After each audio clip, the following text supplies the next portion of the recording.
এদিকে ফের পাক ফৌজের ওপর হামলা চালালো বালুচ লিবারেশন আর্মি। বালুচিস্তানের বোলান এবং কেচেতে বিএলএর জোড়া হামলায় মৃত্যু হলো 14 জন পাক সেনার।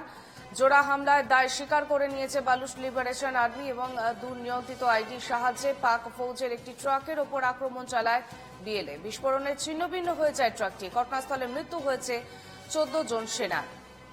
বালুচ লিবারেশন আর্মির হামলায় নিহত 14 জন সেনা এবং ফের পাক ফৌজের ওপর হামলা চালালো বালুচ লিবারেশন আর্মি।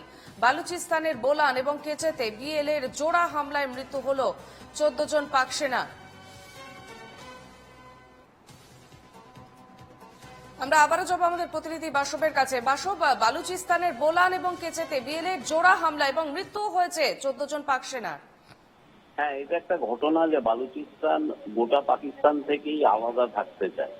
এটা ওদের দীর্ঘদিনের দাবি, আজকে থেকে না। তার কারণ বালুচিস্তান যে জায়গাটা সেটা আগে পাকিস্তানের অন্তর্গত ছিল না।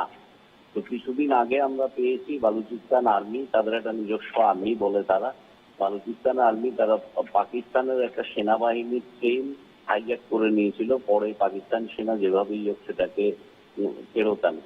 তো বালুচিস্তানের সঙ্গে এই বিষয়টা চলছে এবং ভারত আর পাকিস্তানের এই যে সংঘাত, এখন যে টেনশন যে জায়গায় চলেছে, বালুচিস্তান আর্মি পাকিস্তান সরকারের বিরুদ্ধে আন্দোলন করছে, আন্দোলন করেই থাকে। এখন সেটা তীব্রতা বেড়েছে এবং বোমা সোমা পড়ছে। এইটা হচ্ছে খবর। 14 জন পাকিস্তানের সামরিক বাহিনীর 14 জন মারা গেছে।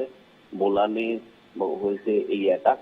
তো এইটা আরেকটা ডেভেলপমেন্ট। এছাড়া পাকিস্তানের যে সীমান্তটা আফগানিস্তানের সঙ্গে পড়ে, সেখানেও কিন্তু পাকিস্তান সেনা এবং তালিব সেনাদের লড়াই চলছে। সব মিলিয়ে পাকিস্তানের খুব বিপর্যয়ের মধ্যে আছে, এটা বলা যায়। অর্পিতা, ধন্যবাদ বাসু।